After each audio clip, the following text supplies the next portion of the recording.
The easiest kinds of sins, the immediate sins that are being talked about are the ones that happen between husband and wife. We're the most casual with family. And within family, perhaps between husband and wife, we're the most casual, where we watch what we're going to say the least. So the feelings that are hurt probably are hurt the most between the husband and the wife. The room for sayyi'at there is much wider than anywhere else. Just like the room for hasanat there is much wider than anywhere else.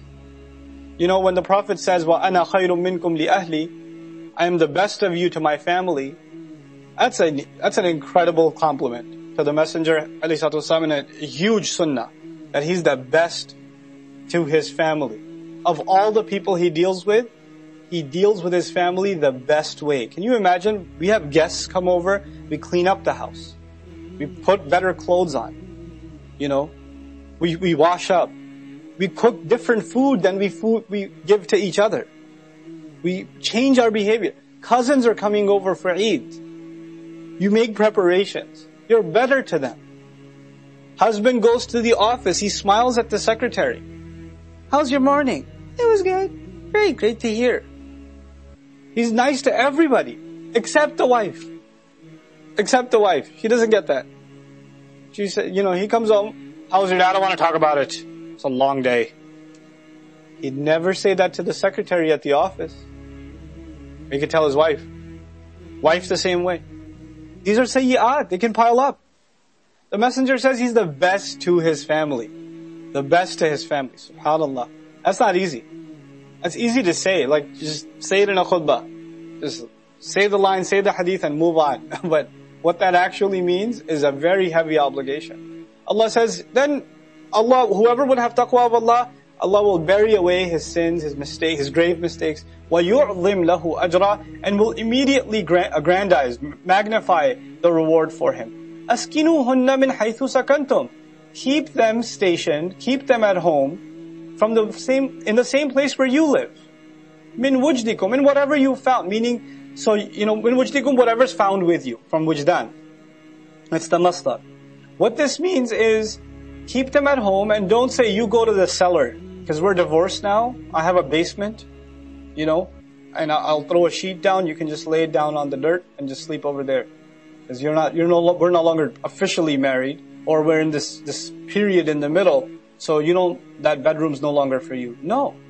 Min haythu sakantum, for exactly where you live. In whatever you found. Now imagine the guy's not very rich. He doesn't have a 3-bedroom house, 2-bedroom house, 5-bedroom house. He's got 1-bedroom apartment. And she's in the iddah period. You know. And one room is taken up by the children. And he doesn't have 2 beds, he's got 1 bed. He's got 1 bed. So now they got 2 blankets and they're sleeping like back to each other. How long before they ease up? You want some water or something? That's it. This is the wisdom of Allah. Keep them where you are. Min haythu sakantum. So that tensions go away. وَلَا تُضَرُّوهُنَّ, and don't harm them. لِتُضَيِّقُوا عَلَيْهِنَّ, so you can make life tight around them. ضَيَّقَ is to make things tight for somebody, to squeeze somebody. Meaning the guy is a total jerk. He wants to keep her, but he wants to make her life miserable before he lets her go, like I was mentioning before. So what does he do? He says, yeah, she can stay where I stay, but I'm going to make sure that her life becomes so miserable in these few months that after these months are done, she leaves on her own. But if somebody comes and asks me, why'd you kick her out? I'm going to say, no, she left on her own. Ask her. She left. I didn't kick her out. But you made life so intolerable for her that she left. Allah says, don't play that game. لِتُضَيِّقُوا عَلَيْهِنَّ وَإِن كُنَّ أُولَاتُ حَمْلٍ, and if they were in fact carrying children, they were pregnant, فَأَنْفِقُوا عَلَيْهِنَّ حَتَّى يَضَعْنَ, then spend on them until they bear the child. You have messed up people pretending to be righteous, getting married to a good girl, or vice versa, and then only after marriage you find out you're married to a monster. And then you get divorced, and you get divorced within 2 months, 3 months. I blame parents more in that situation than anybody else, and I also blame, stupid youth who don't do a proper investigation or are too goo-goo gaga-eyed to actually think about what they're getting into. You're not dating somebody. Marriage is not the Islamic equivalent of dating, halal dating. It's not. Marriage is starting a family. You have to investigate. Who is this person? How are they raised? What are their attitudes towards their own parents? That'll tell you a lot about what kind of family values they have. How do they take care of their siblings? How selfish are they? How responsible are they?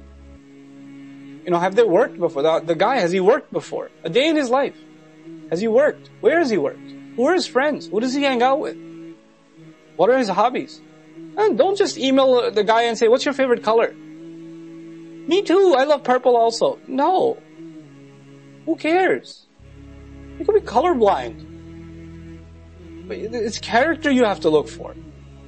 Character testimony. And that's at the heart of it. When that doesn't happen, of course divorce is going to happen. Divorce is so common in the Muslim community now. And then we've created this vicious impression of what divorce is, right? So there are girls, Western raised, went to high school in America, went to college in America, but Muslim family, got married, and they're in this nasty relationship, and they're scared to get divorced because what are my parents going to say? Even though they're in an abusive relationship. Because we closed the door that Allah opened. Allah says, وَمَنْ يَتَّقِ اللَّهِ يَجْعَلْ لَهُ مَخْرَجًا. If the marriage is going to produce fitna, it's going to produce abuse, it's going to produce sin, then you're better off without each other. And if you think you can change your ways, well, Allah gave you a period to get your stuff sorted out. And if you've gone through 2 of those cycles and you can't sort things out, then you know what? Just move on with life. That's it. This is not something I say lightly. I don't endorse divorce. Nobody likes divorce. But if we're living in a time where abuse in marriages is so rampant, then we have to have a mature conversation. Allah is saying, do you realize what I just said?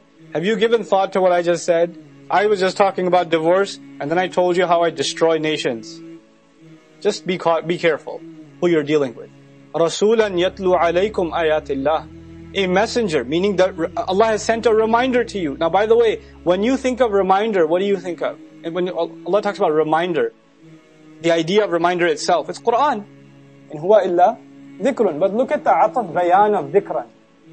Dhikran rasulan. The reminder Allah has sent happens to be a messenger, sallallahu alaihi wasallam. Meaning that the Quran and the messenger are inseparable. The combination of both of these things becomes dhikr. لِيُخْرِجَ الَّذِينَ آمَنُوا وَعَمِلُوا الصَّالِحَاتِ. So that He can bring out those who believe and do good deeds. مِنَ الظُّلُمَاتِ إِلَى النُّورِ. From darknesses into light. What a beautiful addition. Usually, عادة يقول سبحانه وتعالى لِيُخْرِجَ الَّذِينَ آمَنُوا مِنَ الظُّلُمَاتِ إِلَى النُّورِ. الَّذِينَ آمَنُوا. على وجه آخر الذين كفروا. قال هنا الذين آمنوا وعملوا الصالحات. أضاف في الكلام عملوا الصالحات. لماذا? Why did He just not mention, so Allah can take the believers out of darkness into light?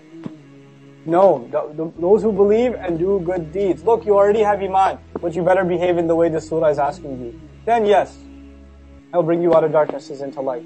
وَمَنْ يُؤْمِن بِاللَّهِ وَيَعْمَلْ صَالِحًا. And whoever would believe in Allah and act righteously, يُدْخِلْهُ جَنَّاتٍ تَجْرِي مِنْ تَحْتِهَا الْأَنْهَارُ خَالِدِينَ فِيهَا أَبَدًا. Allah would then enter, conditional response, would then enter them, Allahumma ja'alna minhum, enter him into multiple gardens, at the bottoms of which rivers flow. It's beautiful because Allah says, يُدْخِلْهُ جَنَّاتٍ. He's singular, the gardens are plural. So Allah welcomes you into your first garden, you're like, wow, this is awesome. Then Allah says, hold on. See that gate? Go to your next garden. فلا لا يدخلنا فقط في جنة واحدة يدخل كل فرد في جنات يدخله جنات تجري من تحتها الأنهار. At the bottoms of each rivers flow. خالدين فيها أبدا, in which they will remain permanently. قد أحسن الله له رزقا. Allah has definitely perfected, Allah has definitely excelled in providing for him. Meaning the ultimate rizq is in the akhirah. You see in the surah, you've lost some rizq. وَمَنْ يَتَّقِ اللَّهِ يَجْعَلْ لَهُ مَخْرَجًا وَيَرْزُقْهُ مِنْ حَيْثُ لَا يَحْتَسِبُ. But the ultimate rizq is in the akhirah. اللَّهُ الَّذِي خَلَقَ سَبْعَ سَمَاوَاتٍ وَمِنَ الْأَرْضِ. Allah is the one who created 7 skies, and from the earth, مِثْلَهُنَّ, the likes of them. In other words, there are 7 earths. This is from the mutashabihat. يَتَنَزَّلُ الْأَمْرُ بَيْنَهُنَّ. The decision of Allah, the command descends among them, through them. among them. لِتَعْلَمُوا أَنَّ اللَّهَ عَلَى كُلِّ شَيْءٍ قَدِيرٌ. So that you may know that Allah is in complete control over all things. In situations of divorce, people feel like things aren't in their control anymore. Or they want to control things. Why aren't things working the way I want them to work? The amr comes in the end from Allah. And Allah is in control of all things. وَأَنَّ اللَّهَ قَدْ أَحَاطَ بِكُلِّ شَيْءٍ عِلْمًا. And Allah already, no doubt, Allah is the one that in fact has already encircled, enveloped all things in terms of knowledge.